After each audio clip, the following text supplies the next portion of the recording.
All right, everybody, it's a fresh month. It's a month of September. I've been waiting for this now for some time. It's been a bit of a lackluster summer to some extent. Let's have a look at the monthly charts, which is a great way to start any given month because we can have a look at kind of like what the broader trends are and see where the odds might favor to be able to trade with the wind at our back. What comes out most prominently, or what stands out most prominently, in my view, is really the small caps. Now, the small caps, I will caution remain actually in a trading range, but we have seen the small caps now finally move back to the very upper end of the range that they've been in since, get ready for this, March of 2021. So that's like 4 or something years, a lot of sideways action. So we're now back at that point. Does that mean there's an imminent breakout? Absolutely not. It's possible, but we don't know. We're back to a point where I would say there's at least equilibrium, if not strength, if we look at it through the lens of multi-month, maybe for the rest of this year. So that small caps, I would say, looks very promising.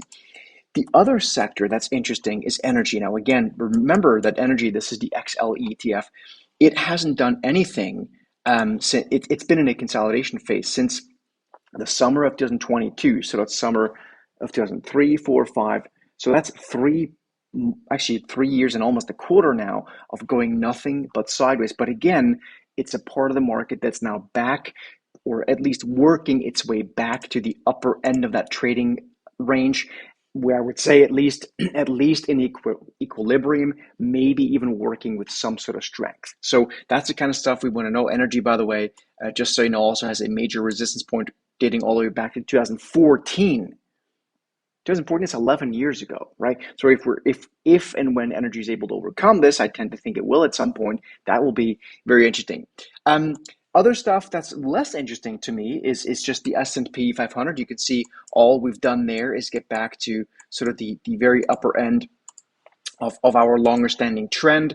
That's kind of like this, this sort of trend line here. If we kind of cut off a little bit of the connect most of the dots, we're kind of just right back there. So I don't really see a whole lot of, bullish or bearishness there. It's just remains bullish, the trend. So nothing new, kind of status quo, bullish for now.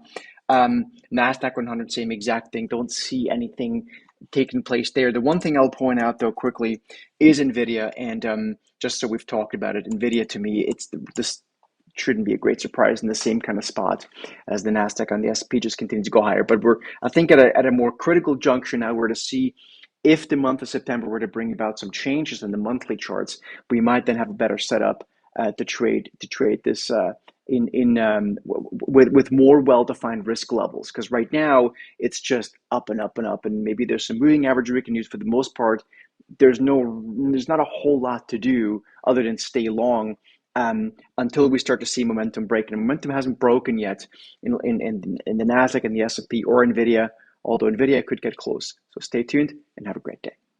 If this video helped you, please make sure you subscribe to the channel, you give us a thumbs up like, and if you want to see this approach in action, you will want to join us in our Set the Market morning call, which happens at 9 o'clock Eastern Time, Monday through Thursday. Make sure you join us for that in the link down below. Again, subscribe to the channel. I'll see you in the next video.